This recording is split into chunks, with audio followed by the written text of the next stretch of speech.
Containers are I got full, one the pressure question is right. dropping, the power is still on, but it could cut out at any moment. What's the smartest next move? Option A, inventory food in order of perishability and set ration sizes. Option B, stand on the balcony to gauge how many people are on the street. Option C, drag a bookcase against your front door for extra bracing. Or option D, write a visible note on your front door saying, All right, containers are full, pressure is dropping. Wait, pressure is dropping? What do you mean pressure is dropping? What does that mean? Containers are full, pressure is dropping, power is still on, but could cut out any moment. Okay, inventory food in order, reset rotation size. I don't know, could be. Stand on the balcony, gauge how many. Why the hell would I do that? So they can see me? No. No. Drag a bookcase against your front door for extra bracing. Do you know how much noise you're gonna make doing that? Write a visible note on your front door saying alive inside, uninfected, in case help comes. Ooh. But the zombies can't. Okay, the only right answer here has to be D or A. Has to be one of those. Because the other two are very dumb. One, C, you're going to make a lot of noise. B, the zombies outside might see you, and they might come wherever you come to your house or wherever you are in your city, in your apartment, whatever. And inventory food, that could be smart, but I feel like D is better just because if help does come, that would help them go inside the house and potentially rescue you. option D, the front door note. This might emotionally feel smart, but ultimately it's a liability. This is because it draws attention to your apartment, and it also gives away the fact that someone is alive inside and likely with resources. It also just increases your risk of being targeted by desperate people, and there's no guarantee. In today's video, we've got a special video for you guys. Would you survive a zombie apocalypse? Now, this video, I really like this video just because of the way that she did it. Here's her I'm gonna scroll up just so you guys can see her username and all that other stuff, link, and you go watch yourself, but let's get into it. A zombie apocalypse. Not movie logic, not gamer instincts, actual survival decision making pulled from Would you guys survive a zombie apocalypse though? I know I would. disaster studies, urban collapse scenarios, and real world psychology. It's 28 questions long. Some of the questions are easy, most of them are not. For each of the questions, you get 4 options to pick from, and I'll tell you the right answer and explain why the others most likely will get you killed. As we go through the quiz, you should keep track of your score. You get 1 point per correct answer. And at the end, I'll tell you whether or not you'll last. So before we begin, I'm going to give you some context as to this world and also the scenario so that you can make informed choices. So this quiz, right, this scenario, it uses classic slow-moving zombies. So like classic infection-type zombies with moderate hearing and smell. They have poor eyesight, especially in low lighting. These zombies will notice if you're loud, if you're fast, or if you're bleeding. In terms of how to defeat them, the zombies don't feel pain. They don't bleed out. The only tried and tested way to destroy them is by destroying the brain. And they don't stop unless you hit a central nervous system, so when you're picking weapons, that's what you're aiming for. In terms of how the virus spreads, or how people turn, the virus spreads fast. People say it's from bites, maybe blood. It's not airborne as far as we know, but if someone gets it, they turn fast. To give you some context of you live in an urban area with 2 other people, so it's like a medium-sized city, pretty densely populated area with like the infrastructure of what you get in an urban area. So public transport, accessible supermarkets, roads, etc. I hope you Gang, I'm in the city. Am I cooked? took some notes or you remembered those facts because they may or may not be relevant in deciding what you'll do. So again, I'll set out each question in turn and then the options, and I'll give you a couple of seconds to pick your answer. I'll tell you the right answer after each question and give you an explanation as to why that's the right answer. Feel free, obviously, to pause the video to take more time if you need it, and most importantly, keep track of how many answers you get right or wrong for your final score at the end. And without further ado, let's begin. So you've just confirmed it. It's a zombie outbreak. You live in the 2nd floor apartment in a medium-sized city, and it's the first 10 minutes. What do? Option A, leave immediately by car and head towards the countryside. Option B, grab a backpack and head on foot to the nearest supermarket. Option C, wait a bit, gather information, and then leave before nightfall. Or option D, stay put and begin fortifying your home. Okay. Alright, question 1 here. You guys comment what you guys would do on question 1 in the comments below, and what would I do? Alright, so you just confirmed the zombie outbreak. You live in a 2nd floor apartment in a medium-sized city. It's the first 10 minutes. What do? So the zombie apocalypse, the zombie outbreaks has already begun, and it's 10 minutes. It's been going on for 10 minutes. All right, what would I do? All right, A, leave immediately by car. That's dumb. A is out the question because leave by car, it's loud. They're going to hear it. So that's dumb, first off, because I know there's probably going to be traffic and all that other stuff of people trying to get out of the city. So A is not it. B, grab a backpack, head on foot to the nearest supermarket. That's stupid as hell. What are you trying to go do? Grab supplies? B might be a maybe just because you might be going to get supplies. C, wait a while, gather info, then leave before. That could be smart, but really you can't just wait around. Like, that's dumb. Stay put and begin for. Okay, there's only 2 questions here that could be right. It's either it could either be B or it could be D. Because really think about it. Here you grab a backpack, go to the supermarket, you get supplies and all that other stuff just in case. saying that you don't already have supplies in your home. Because if you do, you're going to end up having to go anyways. D, stay put and begin fortifying your home. Then you're going to be stuck there, though. And then you're going to have to, you can come up with a plan later on. But you're in a city, though. Holy cow. I'm going to go with D, not going to lie. So the correct answer is option D, stay put and begin fortifying your home. So the reason that this is the right answer is because leaving in the first wave is often one of the riskiest things that you can do. During the first wave of an outbreak, infrastructure breaks down basically instantly. The roads are full of accidents and abandoned cars, emergency services are overwhelmed or completely gone, and if you're in a vehicle, you're likely gonna get stuck. And if you're on foot, you're probably gonna be exposed. Another reason to stay put is because you have more control at home. You know your layout, your entry points, and what you have at home. You're able to block doors, ration supplies, and also reduce noise. All in all, staying put has fewer variables and more you can control, and there's also just less visibility to the outside world and its threats. Public spaces during this time are basically— But chat, dead in my house, I have like a big window the size of a door, but just wide.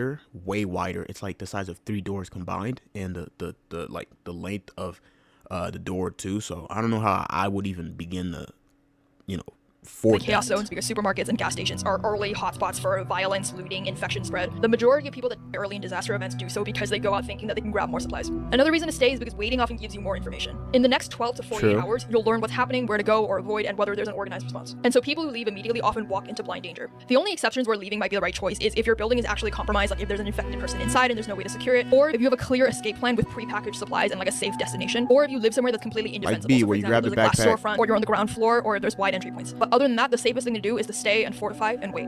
So you've decided to stay put and ride out the first wave in your apartment. You've locked the doors, you've pulled the curtains, and you've confirmed it's a real outbreak. What's the smartest next move?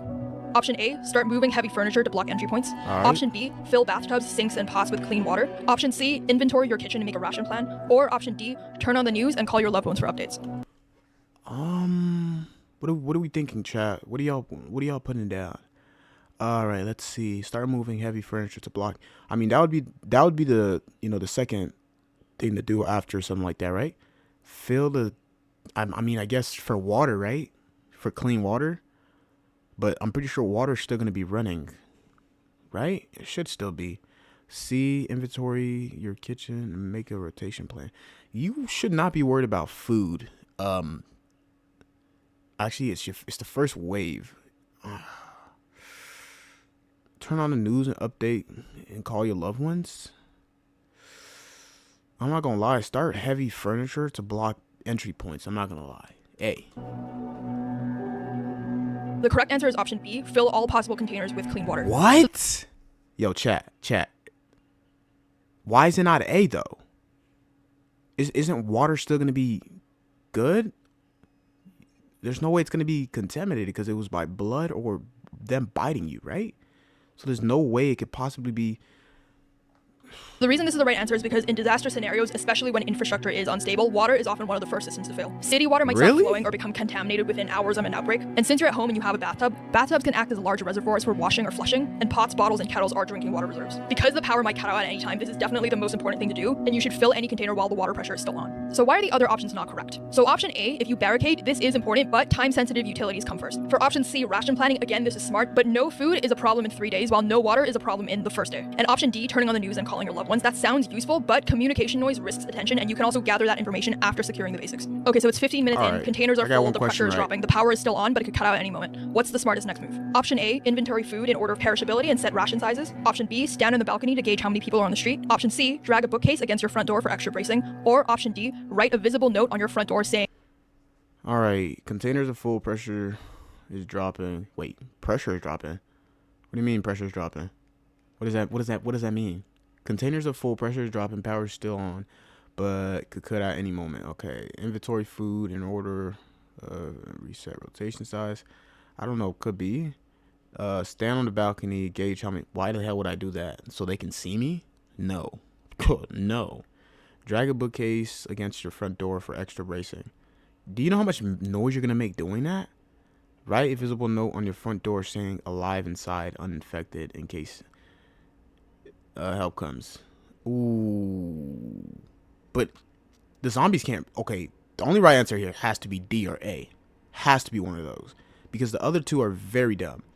1, C, you're going to make a lot of noise. B, the zombies outside might see you, and they might come wherever you come to your house or wherever you are in your city, in your apartment, whatever. And Inventory food, that could be smart, but I feel like D is better just because if help does come, that would help them go inside the house and potentially rescue you. Alive inside, uninfected, in case help comes. So the correct answer here is option A, inventory and ration food.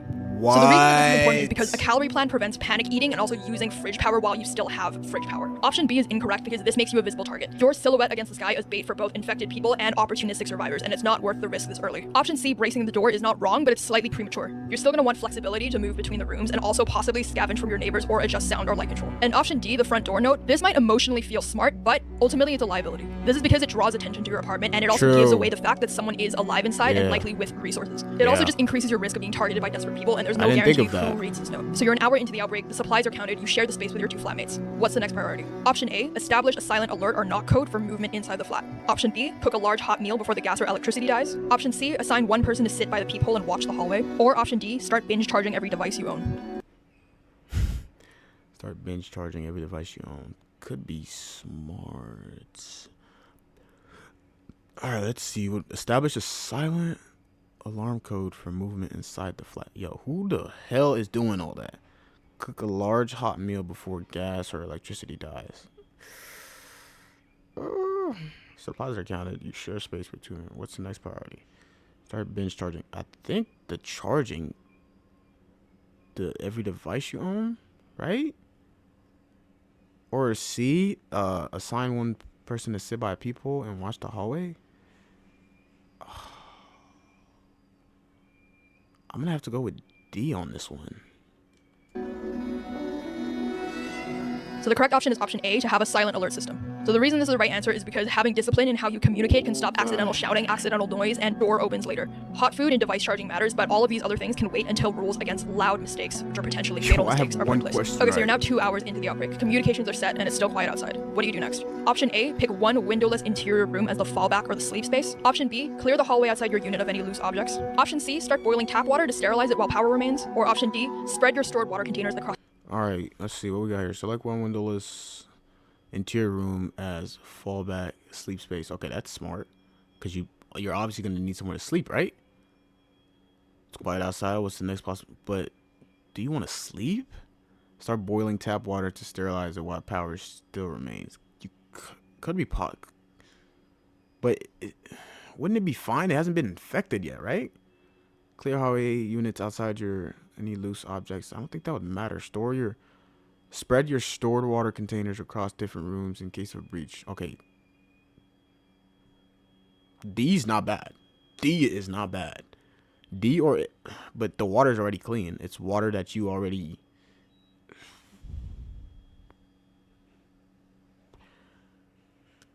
A. Different rooms in case of a breach. Go A.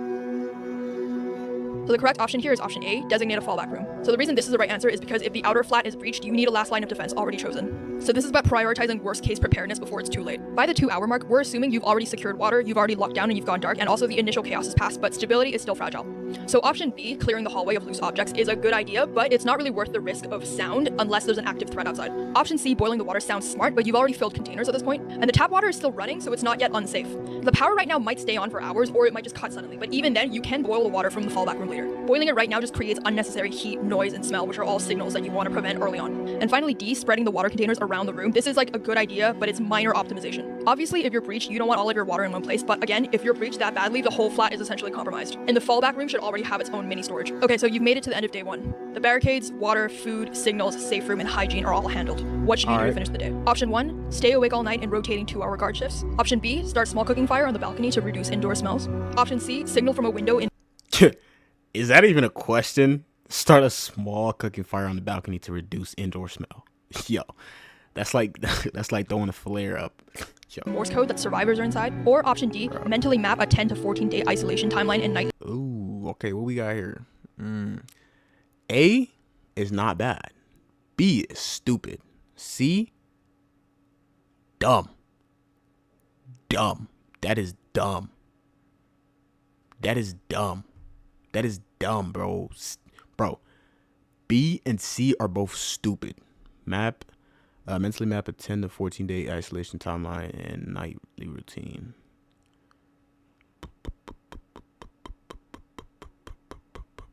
let's see. What are we picking here? D or A? I feel like A is a smarter choice because you guys all don't want to fall asleep at the same time, just in case you guys get breached. But you can do that the next day. So let's go with A. Big A. So the correct answer here is option D, build the timeline. So what? Why is... You can do that the next day. The reason that this is the right answer is because this sets psychological expectations and also ration discipline. Setting fires, making signals, or having exhausting all-night watches just create risk without adding any immediate survival value. So it's now been 48 hours since the beginning of the outbreak. You've not heard any sirens, no screams, no gunfire, just silence. You crack a window and you listen, and movement sounds faint and far away. What do you do now? Option A, slide open the window a few more inches for ventilation because the air inside is stale. Option B, scan the street from behind the curtain for movement or patterns. Option C, step briefly onto your balcony and confirm how many bodies you can see below. Or option D, knock on the ceiling to check if the neighbors upstairs. Knock on the ceiling to check if the neighbors upstairs are still... That's dumb. Gonna make noise. Can't be D. C, step briefly onto the balcony to confirm how many bodies are below. That's potentially smart. B, scan the street from behind the curtain for movement or patterns. Slide open the window a few inches. I think B. Are still alive. So the correct answer here is option B, scan the street discreetly. So the reason that this is correct is because in the 48-hour period, this phase is about information without exposure. If you're looking quietly through a covered window, this can give you insight into movement without sound or silhouette. Opening a window or stepping outside creates unnecessary noise and profile. And knocking is an even worse idea because you don't know who's alive or what they do if they heard you. You suspect that the apartment across the hall is abandoned. The door is cracked. What do you do? Option A, enter quietly and search it for supplies. Option B, close and secure the door from the outside to prevent risk later. Option C, leave it untouched. Or option D, knock once, wait, and then cautiously enter with your knife drawn. Yo, alright, hold on. Let me get something I can keep track with here. See if I can find my pencil. It's nowhere near me. Nowhere near me, bro. Like...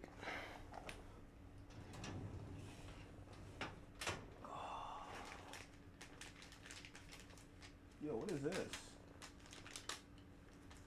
that a backwood? Yo, bro. Wrap it up. Yeah, wrap it up, bro. Wrap it up, bro. Wrap it up. We gotta keep track here. Yo, these pencils aren't even... I've never seen something like this. Oh, there's a sharpener in here. Alright, Chad, we gonna sharpen this pencil real quick. How do I open this? Alright, Chad. Alright, let's sharpen this. What does that say? Yeah, we're just gonna sharpen this.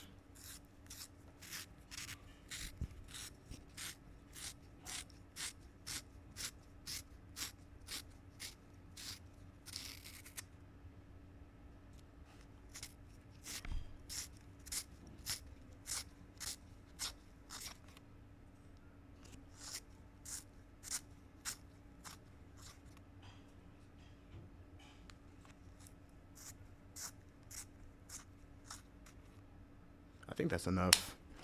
All right, what's our score? We got 3. All right. Wait, this is the next one. Okay, you suspect the apartment across the hall is abandoned, doors cracked. What's your next move? Leave it untouched. The fuck I look like? Ooh.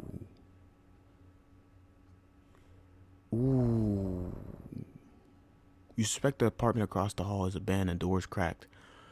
B's not bad. Close and secure the door from the outside to risk prevent later. Ooh, leave it untouched is crazy because it's... Enter quietly and search it for supplies. No.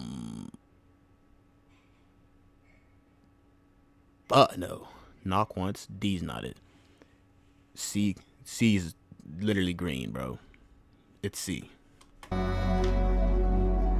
So the correct answer here is option A, enter quietly and search. So the reason this is the right answer is because at this point, controlled scavenging is strategic. If a room is clearly empty, it's better that you take its resources before someone clearly more desperate does. Avoiding all unknowns also isn't sustainable long term. Don't knock, don't announce, don't waste the opportunity. At night, you hear footsteps and whispering outside your apartment door. It's clearly human. What do you do? Option A, stay completely silent. don't move, don't make noise. Option B, whisper to your group to grab weapons in case they come in. Option C, make a deliberate sound to show that you're at home and you're not worth breaking in. Or option D, wait for them to move on and then open the door.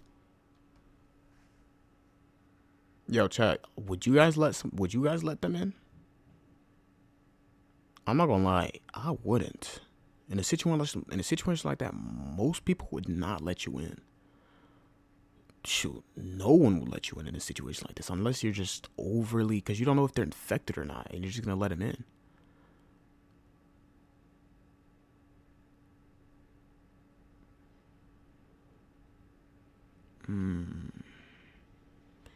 I want to go with A. Stay completely silent. Don't move. Don't make no noise. Let's go with A. Quietly to check. So the correct answer here is option A, stay silent. So the reason that this is the right answer is because this isn't the time to act. Silence is your defense. If they're looters, they'll avoid resistance, and if they're panicking, noise can make them choose your door. If they're infected, sound draws them. You only move if they try to enter, and even then, you don't speak.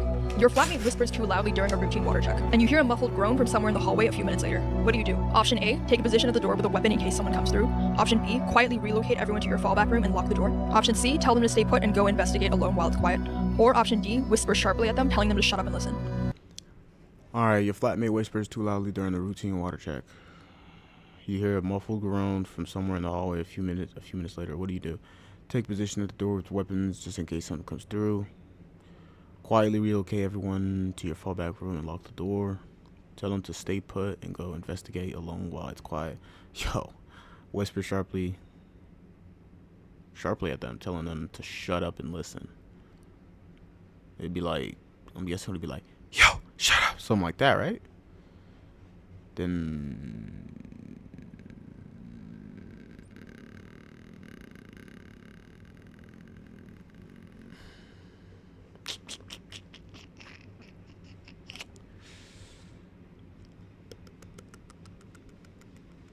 B?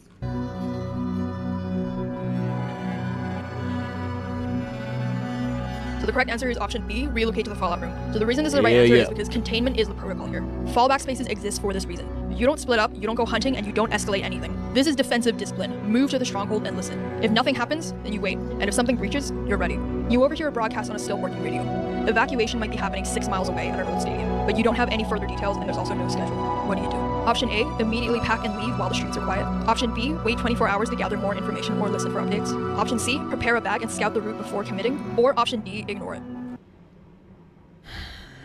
There's a train outside, but immediately pack and leave while the streets are quiet. Wouldn't everybody else also be trying to do that though? And I feel as though that the stadium would just be like, you'd be like just like stranded meat, right? Wait 24 hours to gather more info, listen for updates. No details, no schedules. Wait, you overhear a broadcast still working radio. Evacuation may be happening 6 miles away. Maybe. It's not a for sure thing, so I'd go with B. So the correct answer here is option C, which is prepare to move, but don't move just yet. So the reason this is the right answer is because if you leave now, you risk walking into chaos or nothing at all. But ignoring it completely is also a gamble. The right call here is controlled contingency. You should prep a bag, watch for signals, and then assess the route. Okay, so you gather your bag, and now you have to choose one weapon to take when fleeing the apartment. What's the smartest grab? Option A is a long crowbar. Option B, a short machete. Option C is a steel baseball bat. Or option D, a cordless drill. Give me that machete. Cut the head off. Right?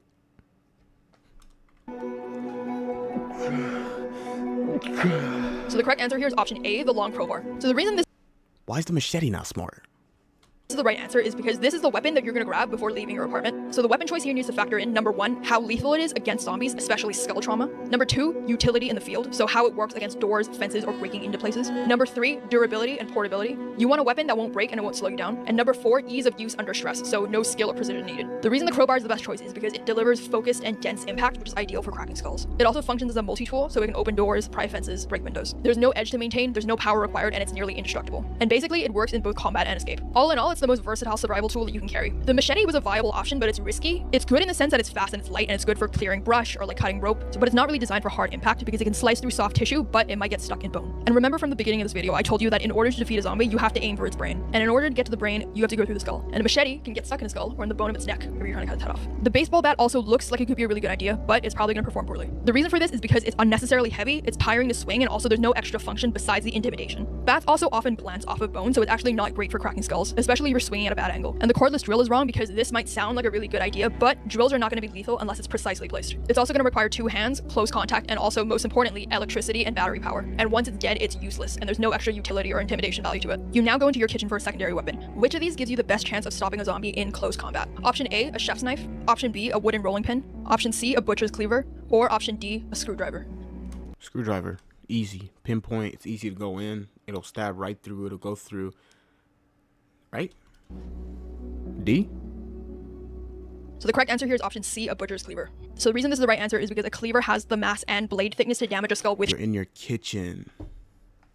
Yeah, I'm done. short range strikes. The chef's knife is most likely going to be too thin and it risks snapping or getting stuck. And the rolling pin, it feels like a bat, but it's probably too light to do real damage. And as I said with the bat, most likely it'll bounce or glance off bone. The screwdriver here could be good because it could puncture, but it'll probably only go through soft points and you need perfect aim under pressure. Therefore, it's not the best option. So you've packed your small bag, and a local broadcast says that evacuation teams are moving towards a nearby stadium within the next 48 hours. What time of day do you plan to move? Option A, leave just before dawn. Option B, leave in the middle of the day. Option C, leave after dark. Or option D, leave right away.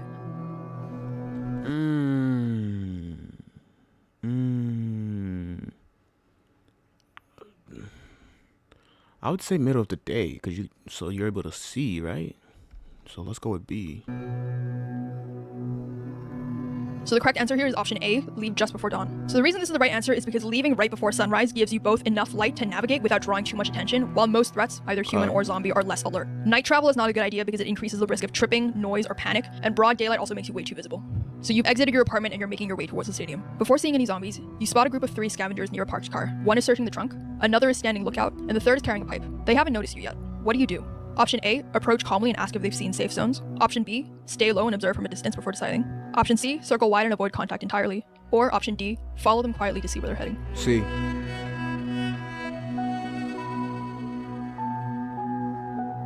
So the correct answer here is option C, avoid contact entirely.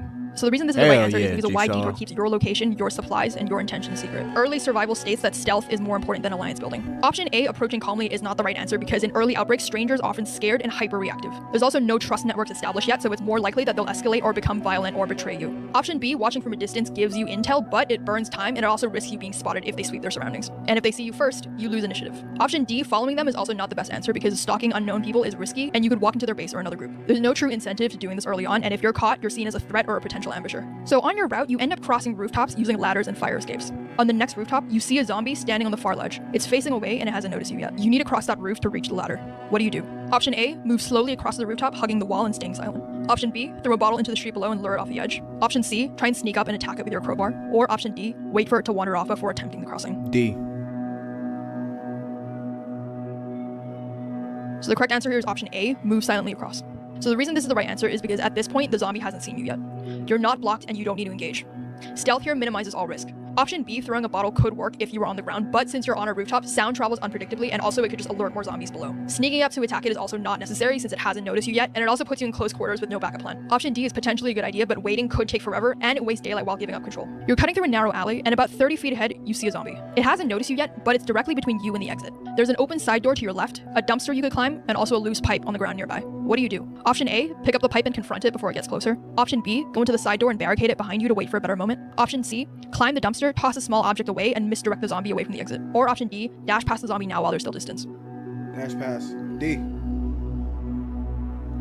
So the correct answer here is option C, use elevation and misdirection. So the reason this is the right answer is because it has the best combination of both control of the situation and also momentum. Here, you're staying away from the action and you preserve your forward route, but you also don't trigger aggression. And you might be wondering now why a sound distraction is the correct answer in the alleyway, while on the previous rooftop question I said that sound is unpredictable. This is because in the alleyway you're in a contained space. So there's tight walls and there's short distance, and you can also see the zombie and it hasn't seen you yet. So here you're actually able to direct noise without just hoping that the zombie will react like in the previous question. And you have immediate visual feedback on how the zombie responds. And most importantly, you have escape options such as a dumpster, side door, or a fallback path. Essentially, sound is a good tool here because it's in a space that's controlled, tight, and you can control. Sound is dangerous on a rooftop in the previous question because that's a high exposure space because rooftops offer no cover. You can't see what's in surrounding buildings or below you, and a thrown bottle creates echoes which could travel downward and it could trigger zombies or other people on the street or in nearby buildings. Option A, fighting the zombie, is not the right answer because this is still too risky. You don't know if there are other zombies nearby or what's behind the zombie, and weapon or not, confrontation when you don't need to is high failure rate unless you're cornered. Option B, going to the side door and hiding, is a valid survival option, but you're now stuck in a closed building with its own unknowns inside. There's also no guarantee that the zombie will ever move on. So this option isn't wrong, but it's also not the best option.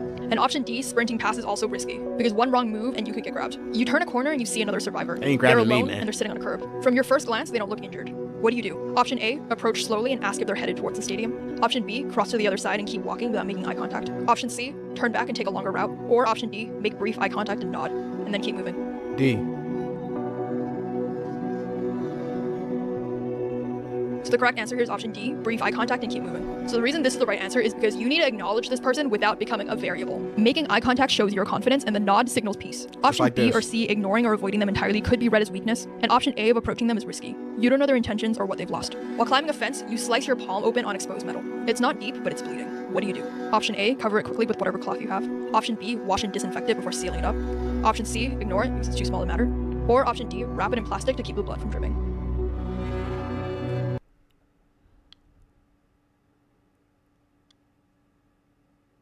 Wash and disinfect it before sealing it up. Could get infected. That should be your main priority, right? Okay, you open your palm, exposed metal. I would say B. So the correct answer here is option B, clean and disinfect it. So the reason that this is the right answer is because any open wound is potentially an infection, especially if you're touching surfaces or dead bodies. Every small cut matters in an unsanitary environment. And here you're protecting yourself from both regular and zombie-related infections. You find gasoline and a lighter in an abandoned garage. Do you rig a Molotov cocktail for zombie defense? Option A, yes, because it's an explosive distraction and it destroys the zombie on contact. Option B, yes, but only as a last resort. Option C, no, because fire spreads unpredictably and it draws attention. Or option D, no, it's better saved for sterilizing tools. D. C. Correct answer is C. The correct answer is C. No, as fire spreads unpredictably, draws attention. Fire rapidly instantly kills zombie as they don't feel pain. Rarely instantly cause zombies. Okay, flames spread rapidly in tight urban spaces, creating uncontrolled hazards. Fire draws out of the... Okay.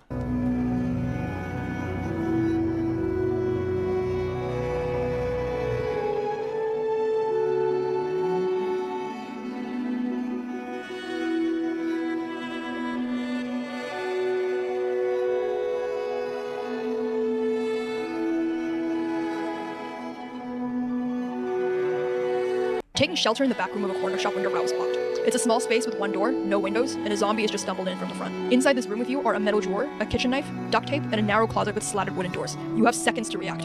What do you do? Option A, tape the knife to a broken broom handle and prepare to fight. Option B, hide silently in the closet and hope it passes. Option C, climb onto the metal drawer and prepare to strike from above. Or option D, make noise to lure the zombie fully in and then try and slip behind it and escape. C. So the correct answer here is option C, use elevation and timing. So the reason this is the right answer is because standing on the drawer gives you both height, force, and also angle to strike the zombie. As established before, these zombies are slow moving, so if you wait for it to enter and then drive a downward strike where it counts, this is probably your best bet. Option A, making the DIY spear, is not a good idea because makeshift spears often are not going to hold up in real pressure. A taped knife is unstable, and if you have one shot to pierce its skull, it's most likely not going to come from a very panicked jab. Option B, hiding in the closet, is normally a good idea, but again, this closet has slatted doors and the room is too small. If the zombie even hears a breath or brushes against the door, you're trapped inside with no escape. And option D, luring the zombie in and slipping past, could work in a bigger space, but not here. As mentioned, it's a small room, and you can't circle one in a small room, and you have no idea what's waiting outside. So you've just successfully fought the zombie off at close range. You're unbitten, but it's blood splattered on your mouth and your hands. What do you do first? Option A, wipe yourself down with a towel or cloth. Option B, rinse with soap and water immediately. Option C, disinfect your skin with hand sanitizer. Or option D, wait and see if symptoms appear. So the correct answer here is option B, rinse with soap and water. The reason this is the right answer is because if the virus spreads through blood, then you have to treat it like a biohazard. Soap and water removes infectious material better than alcohol, and sanitizer can't neutralize any contamination in the eyes or the mouth. Speed matters here, so waiting to see if symptoms appear is also a terrible idea. So by this point, all of your clean water is gone. You find a puddle of murky water next to a corpse that's clearly been mauled by zombies. What do? Option A, boil the water because heat kills everything. Option B, filter the water with cloth and then boil it. Option C, avoid it unless you have proper filtration. Or option D, dilute it with cleaner water and hope it's safe. Hey. So the correct answer here is option C, avoid it without proper filtration. So the reason this is the right answer is because while boiling is effective against bacteria, it's not effective against all viral agents or chemical contaminants. And you don't know enough about zombie blood to know if it contains persistent infection particles. Option B, filtering with a cloth and then boiling is also a bad idea because filtering only removes debris but not pathogens. You're inside a store with broken glass on the floor. A group of 4 zombies wanders in from a side entrance. They haven't noticed you yet and you're crouched behind the checkout counter. What do? Option A, crawl quietly against the back wall to the emergency exit. Option B, stay completely still until they pass, even if it takes hours. Option C, throw a metal object to the far corner and sneak out the front. Or option D, try and separate one from the group and take it down. Hey, give me that.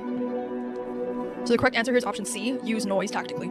The reason this is the right answer is because zombies react to sound, and you don't want them investigating your section of the store. Throwing an object quietly obviously creates false noise distraction, and it also gives you a chance to exit. Option B, waiting, was a valid answer, but it's a gamble on your time. And option A is a bad idea because if you can remember from the scenario, there's glass on the floor, and crawling on glass is just risk. Option D, engaging one, is dumb. You should probably know that by now. You should always avoid confrontation if possible, and remember there's a group of zombies. Other ones will hear. So you continue making your way to the stadium. You're almost there. When you're 2 blocks away from your destination, you realize that someone is quietly following you at a distance. They haven't called out yet. What do? Option A, call them out and ask them to identify themselves. Option B, pick up your pace, make several turns to test if they're tracking you. Option C, stop abruptly and wait for them to catch up so you can confront them. Or option D, turn around and start walking towards them to intimidate them. I think A. So the correct answer is option B, change your pace and test if they're following you. The reason Wouldn't you just get off track from where you're going and potentially get lost? The right answer is because if someone's following you silently, you should never confront them directly. Change your pace and take sharp turns, and if they match you, it's deliberate. Once you've established they are in fact following you, then you can break the line of sight and change direction. Talking to them or walking towards them gives them control, and you need options here that minimize risk. So you've just changed pace and you've made several sharp turns, and they match every move. So now you know they're deliberately following you. You're still 2 blocks away from your destination. What do? Option A, duck into a building, break the line of sight, and then exit via a back route. Option B, run the final 2 blocks to lose them and reach the evacuation point as fast as you can. Option C, hide in a shadowed spot and ambush them when they pass. Or option D, shout at them that you know they're following and threaten them. Okay, option A, duck into a building, break line of sight. If they find you, you're stuck. Run to the final 2 blocks to lose them and reach their evac point. I think running would be the best choice. 2 blocks isn't far. 2 blocks is not far. You should, average human being should be able to run that far without getting tired. I'm gonna go with B. To back off. So the right answer here is option A, break the line of sight and exit from another route. So the reason this is the right answer is because breaking the line of sight is power here. Once this person can't see you, you regain tactical control of the situation. Entering a building also gives you many alternate exits, angles, and barriers. And most people that are following you don't expect sudden lateral movement. Most likely they're watching you for forward momentum. And if you break the line of sight, you now have options to either double back, wait it out, or have a more controlled confrontation on your own terms. Option B, running to the evacuation point, is a bad idea because it shows desperation. And more importantly, you're going to lead them to your only safe haven and potentially compromise it. Option C, ambushing them, is also a bad idea because even if you win, you risk injury or noise. And you don't know anything about this person, so it's very unlikely that you're going to control the fight. Option D, threatening them out loud, is also a bad idea because aggressive posturing only works if you have leverage in the situation. Otherwise, you're escalating a situation where that person might feel cornered or it provokes violence. So you've successfully evaded this person and you're now 1 block away from the evacuation zone. A lone zombie is blocking the gate entrance. It's slow, but it's fully alert and squarely in your path. You have a crowbar, a flashlight, a water bottle, and a cracked riot shield that you found earlier. What do? Option A, use the riot shield to push it aside and run past. Option B, blind the zombie with a flashlight and strike it over the head with a crowbar. Option C, wait for another person to draw its attention and then move. Or option D, throw your water bottle to the far side of the street and then use the riot shield. I'm gonna go with A. So the correct answer here is option A, push through with the shield. So the reason this is the right answer is because bypassing is always smarter if you have the option. And here, disabling the zombie is not necessary. A riot shield gives you both force and direction. Option B, fighting the zombie, again, risks too much noise and injury, and you're this close to the destination. Combat is unnecessary here if you have the option to redirect and move on. For your best chance of survival, you should always avoid fights unless they're absolutely required. Option C, waiting it out, and option D, throwing the bottle, are not good because the zombie's already seen you, so it's unlikely that waiting it out or distracting it will be very effective. So you successfully bypass the zombie and you finally arrive at the evacuation site. It's surrounded by high fencing, guards, and you can see a panicked looking crowd nearby. You accidentally dropped your crowbar during the encounter earlier, and so now you're unarmed. What's the most strategic way to approach? Option A, push through the crowd because urgency signals that you need help. Option B, wait nearby and watch how the guards treat incoming people. Option C, call out from a distance and raise your arms. Or option D, walk directly to the guards, show your hands, and stay silent. So the correct answer here is option B, observe before approaching. So the reason this is the right answer is because evacuation zones are often unstable. You don't know if the guards are armed or overwhelmed.